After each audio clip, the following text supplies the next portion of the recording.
Hello student, আমি Tapas sir. আজকে এই ভিডিওতে তোমাদের ফিফথ সেমিস্টার হিস্ট্রি অনার্সের যে সিসি টুল পেপারটি আছে তো তারই একটি মার্কস 10-এর 2022 সালে একটি অত্যন্ত গুরুত্বপূর্ণ প্রশ্ন, ঔপনিবেশিক শাসনের চরিত্র বিশ্লেষণে সংশোধনবাদী ঐতিহাসিকদের বক্তব্য আলোচনা করো। তো এই প্রশ্নের উত্তর আমরা আলোচনা করবো। এখনও চ্যানেলটি সাবস্ক্রাইব করোনি, অবশ্যই চ্যানেলটিকে সাবস্ক্রাইব করে রেখো এরকম ভিডিও সবার আগে পাওয়ার জন্য। তো দেখো, তোমাদের প্রথম প্যারা, অষ্টাদশ শতক নানা কারণে ভারতের ইতিহাসে গুরুত্বপূর্ণ। এই শতক একাধারে ভারতে একটি সাম্রাজ্যিক ব্যবস্থার ভাঙন এবং ঔপনিবেশিক ব্যবস্থার পত্তন প্রত্যক্ষ করেছিল। সাম্রাজ্যিক ব্যবস্থার কেন্দ্র ছিল মুঘল রাজবংশ এবং ঔপনিবেশিক ব্যবস্থার কেন্দ্রে ছিল ইংরেজ ইস্ট ইন্ডিয়া কোম্পানি। প্রথাগত ইতিহাস চর্চায় অষ্টাদশ শতকে মুঘল সাম্রাজ্যের অবক্ষয় ও ইতিহাস চর্চায় ভাঙনকে মুঘল সাম্রাজ্যের অবক্ষয় ও ভাঙনকে সংকটের কাল বলে অভিহিত করা হয়েছে। ঔরঙ্গজেবের মৃত্যু, পলাশির যুদ্ধে বাংলার নবাব সিরাজউদ্দৌলার পরাজয় এবং পানিপথের তৃতীয় যুদ্ধে মারাঠাদের বিপর্যয় এই সংকটের মৌলিক উৎস ছিল বলে ঐতিহাসিকরা মনে করেন। এই অষ্টাদশ শতক সংক্রান্ত ব্যাখ্যা নিয়ে যেসব মতবাদগুলি আছে, বিশেষ করে ঔপনিবেশিক চরিত্র বিশ্লেষণে, তার মধ্যে অন্যতম হল সংশোধনবাদী ঐতিহাসিকদের বক্তব্য। আসবো পরের প্যারা। সংশোধনবাদী ব্যাখ্যায় অষ্টাদশ শতককে ভারতের রাজনীতির ইতিহাসে নিছক সংকটের কাল বা অন্ধকারাচ্ছন্ন পর্ব বলতে অস্বীকার করা হয়েছে।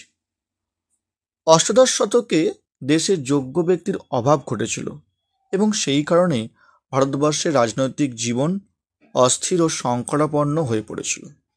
এমন বক্তব্যের বিরোধিতা করেছেন টি.জি.পি. স্পিয়ার।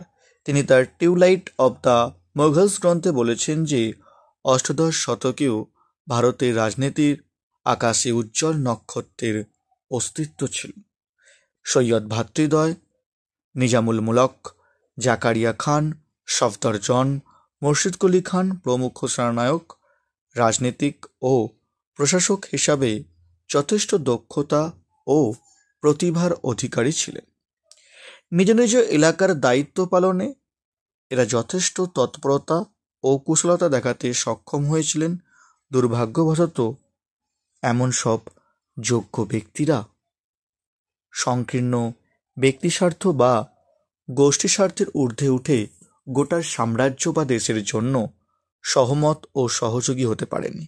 ফলে এরা প্রতিভাবান হলেও সাম্রাজ্যকে সমৃদ্ধ করার পরিবর্তে দুর্বল করেছিলেন, যা মুঘল সাম্রাজ্যের পতনকে অবশ্যম্ভাবী করে তোলে। আসবো পরের প্যারা। সে এখনও চ্যানেলটিকে সাবস্ক্রাইব করনি, অবশ্যই চ্যানেলটিকে সাবস্ক্রাইব করে রেখো এরকম ভিডিও সবার আগে পাওয়ার জন্য। সংশোধনবাদী ঐতিহাসিকরা কেবল মুঘল রাজবংশের অবক্ষয় বা কৃষক বিদ্রোহ সময়ের ভিত্তিতে অষ্টাদশ শতককে অরাজকতার শতক বলতে অস্বীকার করেছেন। ঐতিহাসিক সি.এ. বেইলি মনে করেন যে মুঘল রাষ্ট্র ব্যবস্থায় নানা যৌথ প্রতিষ্ঠান ও সামাজিক শ্রেণী বিশেষ বিশেষ অধিকার ভোগ করতেন। মুঘল সাম্রাজ্য ভাঙনের মাধ্যমে বহু ভারতীয় জাতি, সম্প্রদায়, বণিক ও অর্থ ব্যবসায়ীদের ক্ষমতার উত্তরণের সুযোগ করে দিয়েছিল। এমনকি ব্রিটিশ শক্তির উত্থানের যুগে এই নব্য শ্রেণীকে কেউ কেউ প্রাথমিকভাবে কিছুটা ক্ষতিগ্রস্ত হলেও শেষ পর্যন্ত উভয়ের মধ্যে একটা সমঝোতা হয়েছিল। তাই পলাশির যুদ্ধ বা বক্সার যুদ্ধকে বিরোধিতা না বলে ধারাবাহিকতা বলা যেতে পারে। আসবো আমরা পরের প্যারা। মুজফ্ফর আলম, সতীশচন্দ্র, ফ্রাঙ্ক পার্লিন প্রমুখ অনেকেই অষ্টাদশ শতককে একদিকে মুঘল সাম্রাজ্যের পতন এবং অন্যদিকে নতুনতর রাজনৈতিক ভরকেন্দ্রের উত্থানের শতক হিসাবে গ্রহণ করেছেন। অধ্যাপক মুজফ্ফর আলম বলেছেন যে অষ্টাদশ শতকে শাসনতান্ত্রিক কেন্দ্রীকরণের দুর্বলতা প্রাদেশিক বা আঞ্চলিক স্তরে এমন একদল সম্পদশালী ও প্রভাবশালী গোষ্ঠী তৈরি করেছিল যারা নিজ নিজ এলাকায় একটা সমান্তরাল শক্তির কেন্দ্র করতে সক্ষম ছিলেন।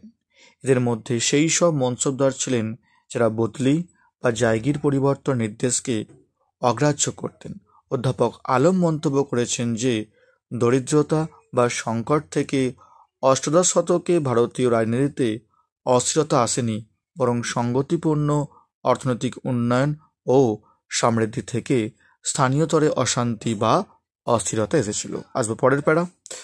ওর সঙ্গে আছে মুঘল সাম্রাজ্যের গৌরবের যুগে যে সমৃদ্ধি এসেছিল, অষ্টম শতকে সাম্রাজ্যের পতনের যুগে সেই সমৃদ্ধি ও প্রগতির ধারক হিসাবে আবির্ভূত হয়েছিল আঞ্চলিক স্বশাসিত রাজ্যগুলি।